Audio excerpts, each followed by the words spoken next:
Assalamualaikum, mari kita jelajahi topik Islam ini bersama-sama. Hai, kamu tahu nggak? Aku lagi baca-baca tentang sejarah Islam di Madinah. Seru banget. Ternyata, kisah para sahabat Nabi dalam mengelola kekayaan mereka di sana tuh penting banget. Bukan cuma sekedar cerita masa lalu. Ini benar-benar pelajaran hidup yang masih relevan sampai sekarang. Bayangin, mereka baru hijrah dari Mekah. Banyak yang meninggalkan harta benda mereka. Bahkan nyaris nggak punya apa-apa.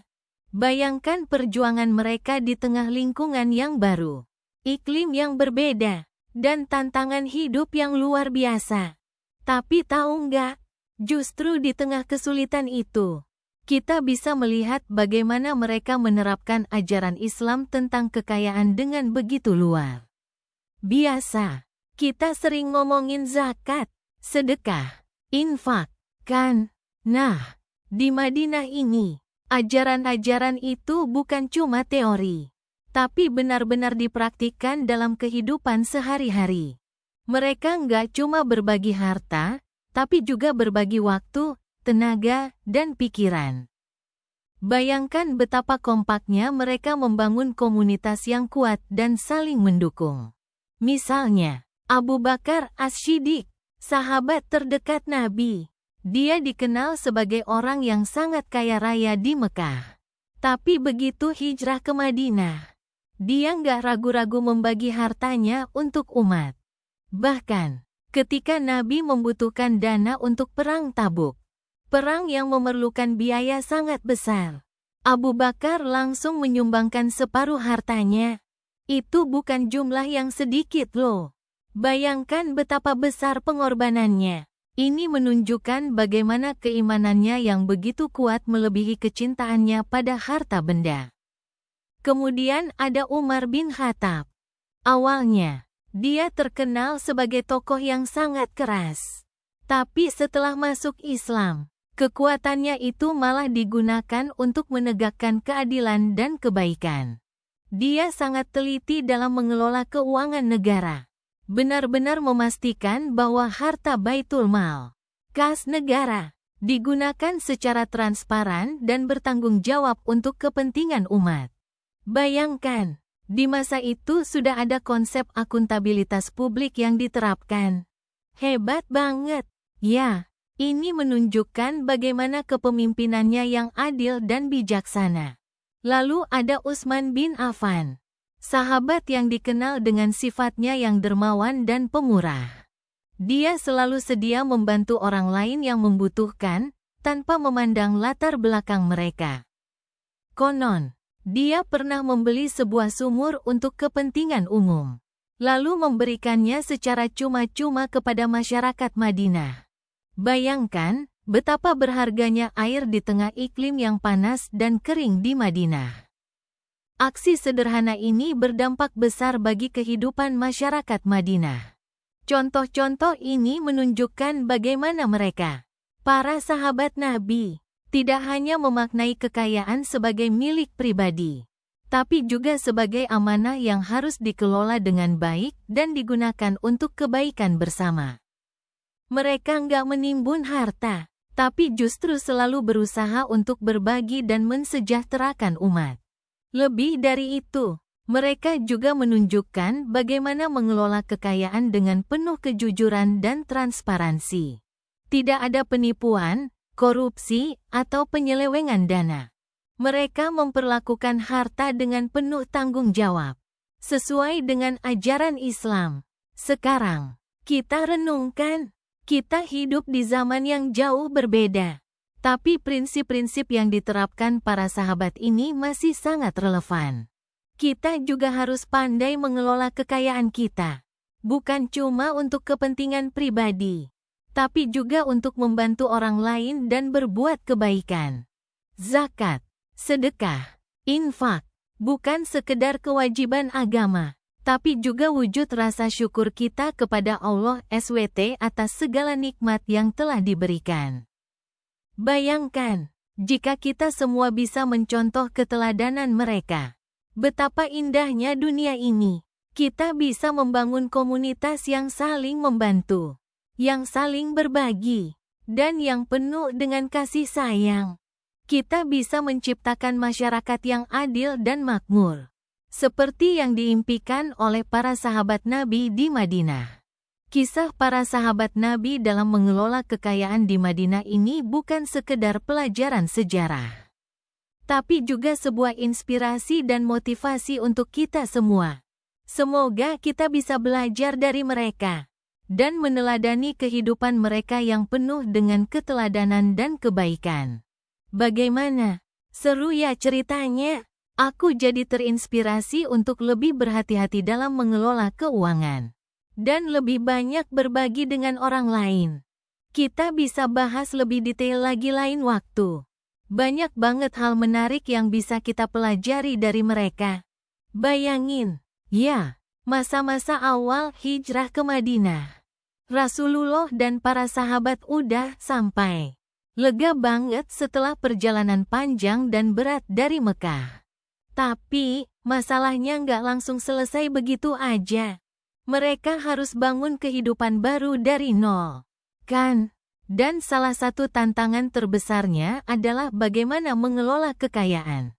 Atau lebih tepatnya, kekurangannya.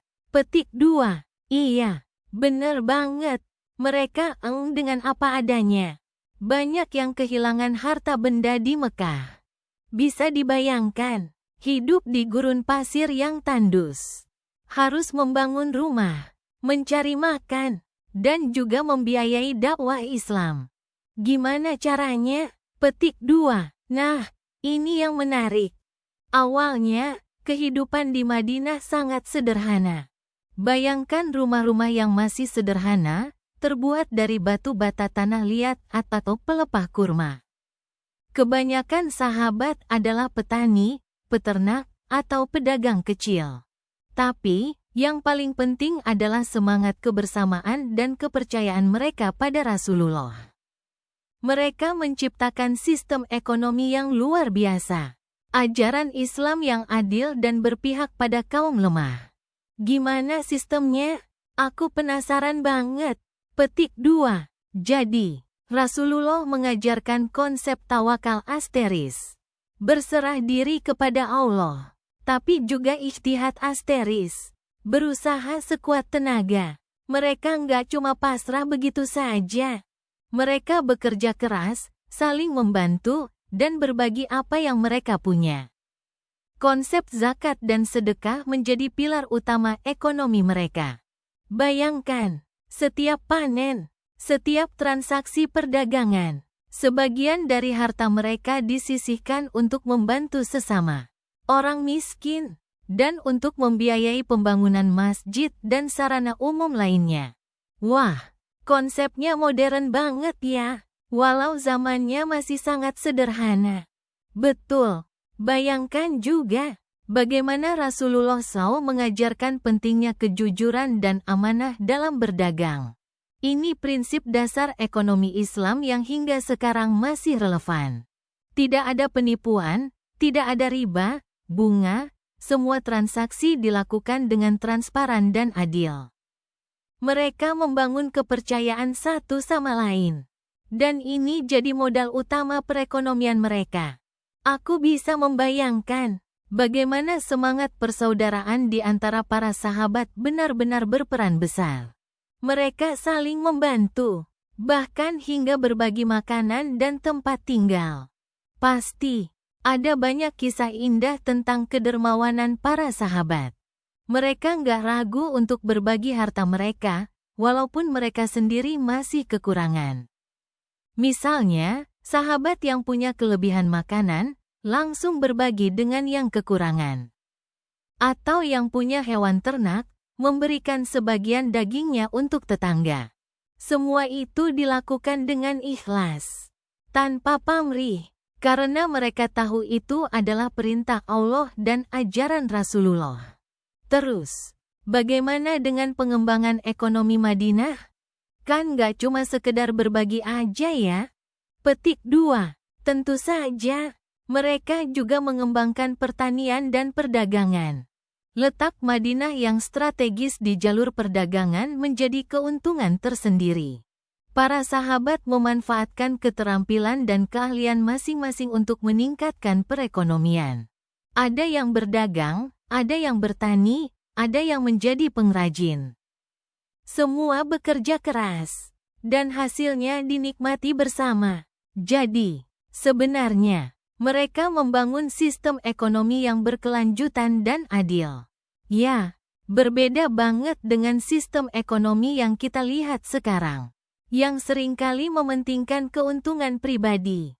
Betul sekali, sistem ekonomi di Madinah pada masa itu bisa dibilang ideal, karena berlandaskan keadilan, kebersamaan, dan ketakwaan. Rasulullah SAW sendiri memberikan contoh teladan yang luar biasa. Beliau hidup sederhana, tidak menimbun harta, dan selalu berbagi dengan kaum lemah. Itulah yang menjadi inspirasi bagi para sahabat untuk mengelola kekayaan mereka dengan bijak dan bertanggung jawab.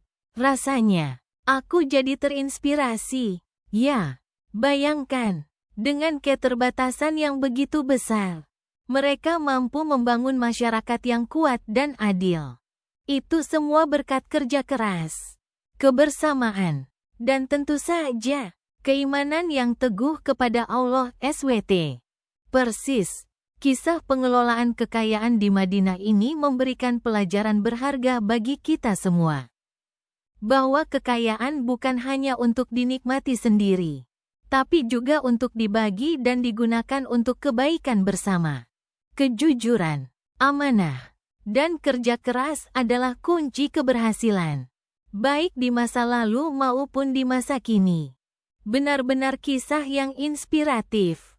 Aku merasa lebih mengerti tentang bagaimana Islam mengajarkan kita untuk mengelola harta dan rezeki yang kita miliki.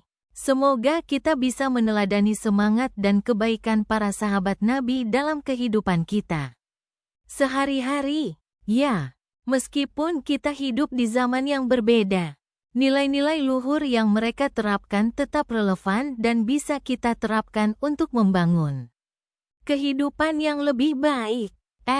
Tahu nggak? Gue lagi baca buku tentang sejarah Islam di Madinah. Seru banget, kata Rara. Semangatnya langsung terpancar. Gue, Dina, lagi sibuk ngerjain tugas kuliah. Tapi penasaran juga, seru gimana?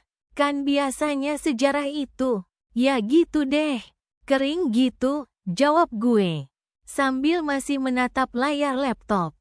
Enggak kok, ininya ke bagaimana para sahabat Nabi waktu di Madinah ngelola kekayaannya. Bayangin, mereka baru hijrah, banyak yang miskin, tapi dalam waktu singkat, Madinah jadi kota yang makmur. Sistem ekonominya keren banget, Rara menjelaskan dengan antusias. Wah, emang gimana sih caranya? Kan zaman dulu belum ada bank, pasar saham, gitu kan? Gue mulai tertarik. Nah, itu dia yang bikin menarik. Mereka nggak cuma berpada harta duniawi, tapi juga nilai-nilai Islam. Bayangkan, sebelumnya di Mekah mereka menghadapi kesulitan luar biasa. Dianiaya, diusir, harta benda dirampas. Pas pindah ke Madinah, membangun kembali kehidupan sangat menantang. Tapi mereka luar biasa, Rara menjelaskan. Suaranya dipenuhi kekaguman. Jadi, apa yang bikin beda? Gimana mereka bisa membangun ekonomi yang kuat di Madinah? Tanya gue lagi. Sudah mulai meninggalkan laptop. Ada beberapa hal kunci, menurut yang gue baca. Pertama, sistem zakat yang diterapkan secara konsisten. Bayangkan, sebagian harta mereka yang sudah berlebih dikeluarkan untuk membantu yang kurang mampu. Ini bukan sekedar amal, tapi sistem ekonomi yang menjaga keseimbangan. Mereka yang kaya membantu yang miskin. Dan itu terstruktur dengan baik, jelas Rara. Zakat itu penting banget ya. Selain ibadah juga sebagai penyeimbang ekonomi, timpal gue. Betul. Kedua, konsep kerjasama dan gotong royong. Mereka membangun masjid, membangun infrastruktur, dan bahkan menjalankan usaha secara bersama-sama. Ada semangat kebersamaan yang kuat banget. Bayangkan, mereka bukan hanya saling membantu dalam hal ekonomi, tapi juga dalam hal sosial dan spiritual. Mereka membangun komunitas yang saling mendukung, tambah Rara. Wah, kayaknya suasana kekeluargaannya kuat banget ya. Saling percaya, saling membantu, kata gue. Membayangkan suasana Madinah saat itu. Pasti, bayangkan, mereka menghadapi tantangan bersama, berjuang bersama, dan merasakan manisnya kemenangan bersama. Ini yang bikin ikatan mereka sangat kuat. Ketiga, kejujuran dan keadilan dalam bertransaksi. Ini juga kunci utama, karena kepercayaan merupakan modal utama dalam sebuah perekonomian. Mereka sangat menjaga amanah, tidak ada kecurangan, dan semuanya transparan, Rara menjelaskan dengan detail. Jadi, kunci keberhasilan ekonomi di Madinah saat itu bukan hanya soal mengumpulkan kekayaan, tapi juga bagaimana mengelola kekayaan itu dengan adil dan berlandaskan nilai-nilai Islam. Menarik banget, gue berdecak kagum. Persis, mereka juga nggak cuma pada harta dunia, tapi juga akhirat. Mereka memandang harta sebagai amanah dari Allah SWT yang harus dikelola dengan baik dan digunakan untuk kebaikan. Ada banyak kisah sahabat yang menolak suap, yang dermawan luar biasa, yang mengutamakan kebutuhan masyarakat daripada kepentingan pribadi. Itu semua yang membentuk sistem ekonomi yang kuat dan berkelanjutan, ujar Rara. Gue jadi kepikiran, bagaimana sih mereka mengatasi konflik kepentingan? Pasti ada juga kan, orang yang kurang suka dengan sistem zakat misalnya? Tanya gue penasaran.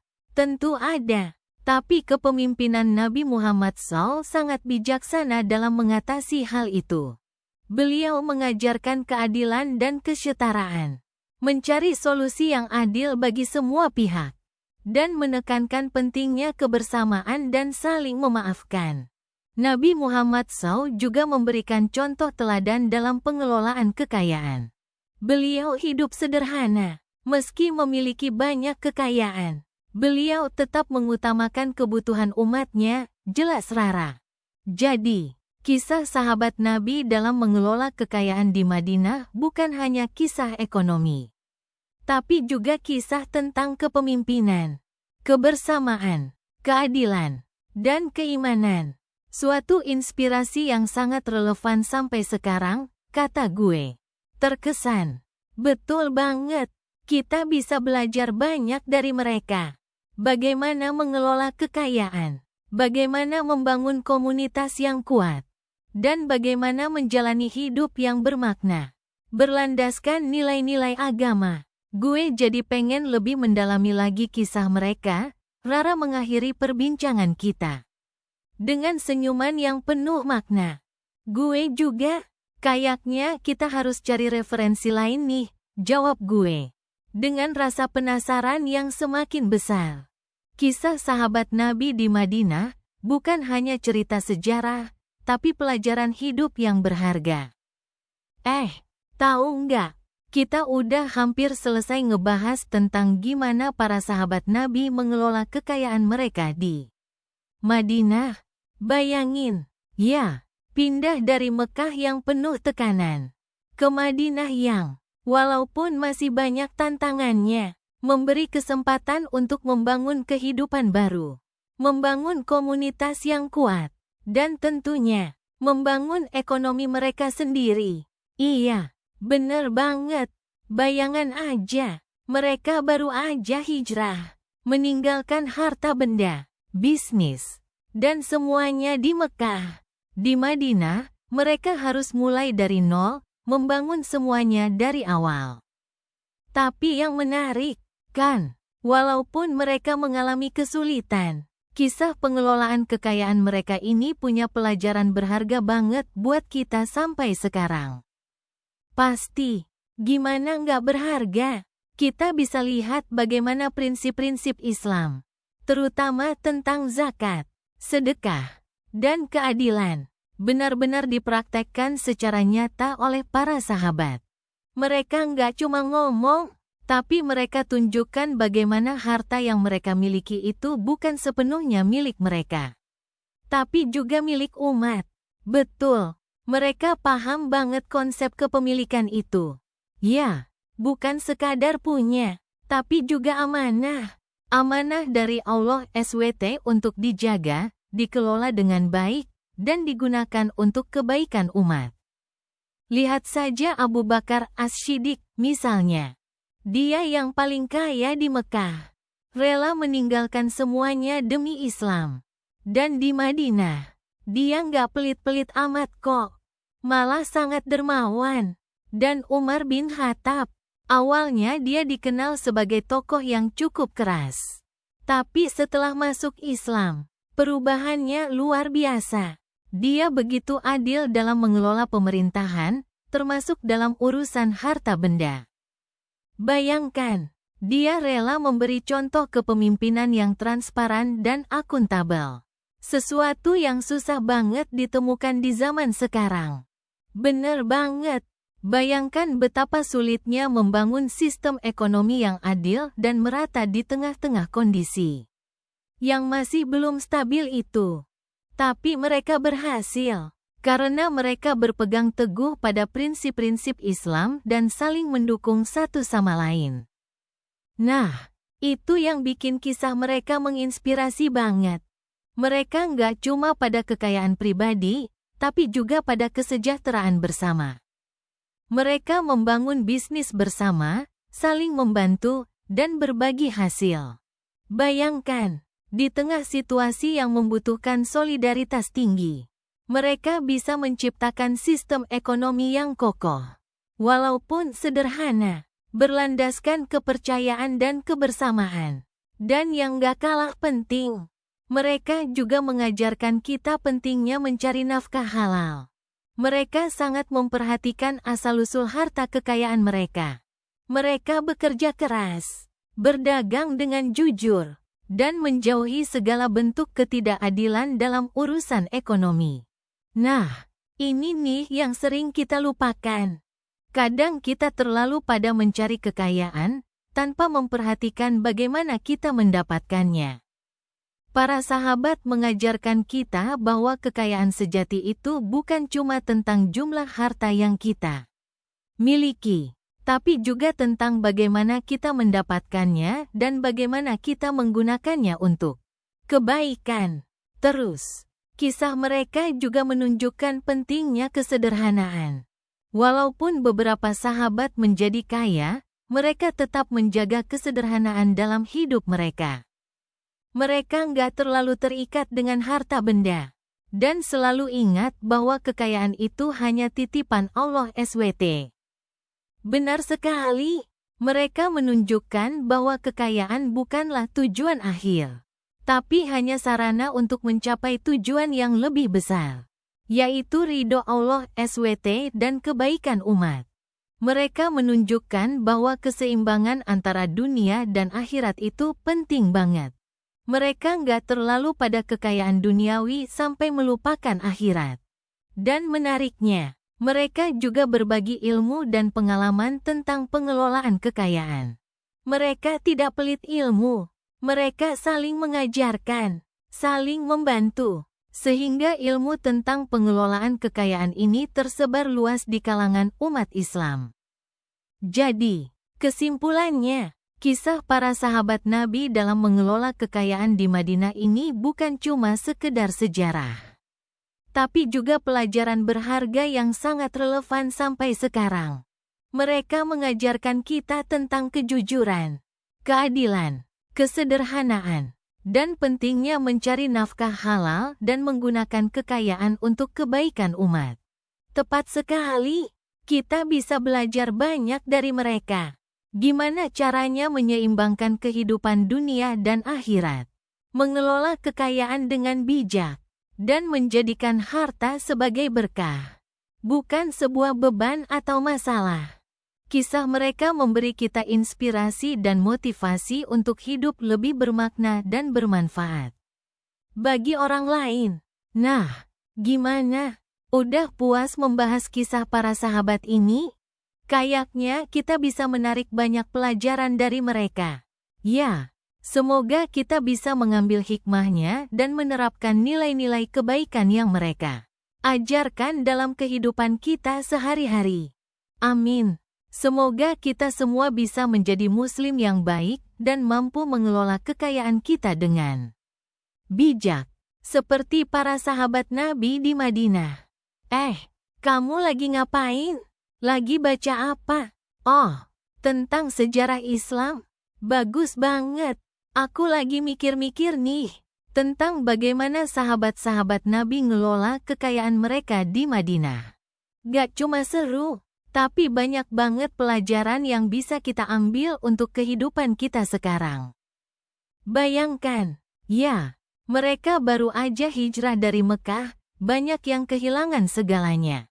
Rumah, harta benda, bahkan keluarga tercinta ada yang tertinggal. Terus, tiba-tiba mereka membangun kehidupan baru di Madinah, sebuah kota yang belum tentu ramah. Tapi, luar biasanya, mereka bisa membangun komunitas yang kuat, berkembang pesat, bahkan menjadi contoh bagi dunia. Rahasianya apa? Menurut kamu? Salah satunya, menurutku, adalah cara mereka mengelola kekayaan. Pertama, kita lihat konsep zakat.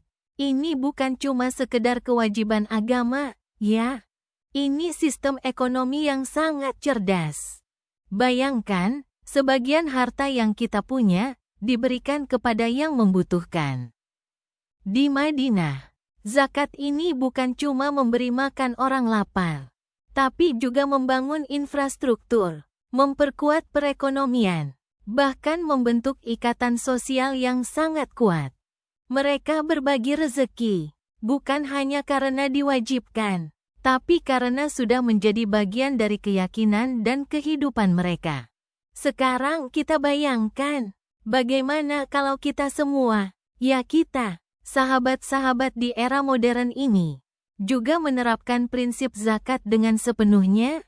Bukan cuma nominalnya, tapi semangat keikhlasan dan perhatiannya kepada saudara-saudara kita yang kurang beruntung. Kedua, kita lihat tentang kejujuran dan amanah. Sahabat Nabi, mereka dikenal sangat jujur dan amanah dalam berdagang. Mereka tak pernah menipu, tak pernah curang, walaupun mungkin ada kesempatan. Bayangkan, di tengah kehidupan yang serba sulit, mereka tetap teguh pada prinsip kejujuran. Bayangkan, bagaimana kalau kita juga menerapkan prinsip ini dalam pekerjaan kita? Berapa banyak kerugian yang bisa dihindari? Berapa banyak kepercayaan yang bisa kita bangun? Berapa banyak rezeki yang bisa kita dapatkan dari kualitas kejujuran dan amanah kita? Ini bukan cuma bicara tentang uang, ya, tapi tentang karakter, tentang integritas. Terus, ada juga konsep kesederhanaan. Meskipun ada di antara mereka yang kaya raya, mereka hidup sederhana. Tidak berlebihan, tidak pamer kekayaan. Mereka lebih pada ibadah dan membangun komunitas. Mereka tahu, kekayaan bukanlah tujuan hidup, tapi sarana untuk menjalankan amanah dan berbuat kebaikan. Sekarang kita sering terjebak dalam gaya hidup konsumtif, ya, sering merasa perlu ini itu, padahal belum tentu membutuhkannya. Meneladani kesederhanaan sahabat Nabi bisa jadi obat bagi keinginan kita yang tak berujung. Ini, bayangkan, kita bisa menghemat uang, lalu uang itu bisa kita gunakan untuk hal-hal yang lebih bermanfaat. Seperti bersedekah, membantu keluarga, atau berinvestasi untuk masa depan. Lalu, ada juga konsep pemberdayaan ekonomi. Di Madinah, mereka membangun sistem ekonomi yang berbagi dan adil. Mereka mendukung usaha kecil dan menciptakan kesempatan kerja. Mereka tidak mengejar keuntungan semata, tapi juga memperhatikan aspek sosial. Sekarang, banyak yang mencari keuntungan sebanyak-banyaknya, tanpa memperhatikan dampak sosial dan lingkungan. Mungkin kita bisa belajar dari sahabat Nabi untuk mencari keseimbangan antara keuntungan ekonomi dan kepentingan masyarakat. Nah, jadi, apa yang bisa kita pelajari dari sahabat Nabi dalam mengelola kekayaan di Madinah? Banyak sekali.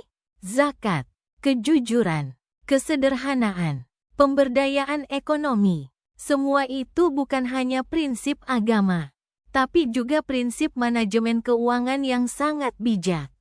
Prinsip-prinsip itu bisa kita terapkan dalam kehidupan kita sekarang untuk mencapai kehidupan yang lebih bermakna dan bermanfaat. Bukan cuma kaya secara materi, tapi kaya juga secara spiritual dan sosial. Lebih dari itu, kita jadi bisa meninggalkan warisan yang baik bagi generasi selanjutnya.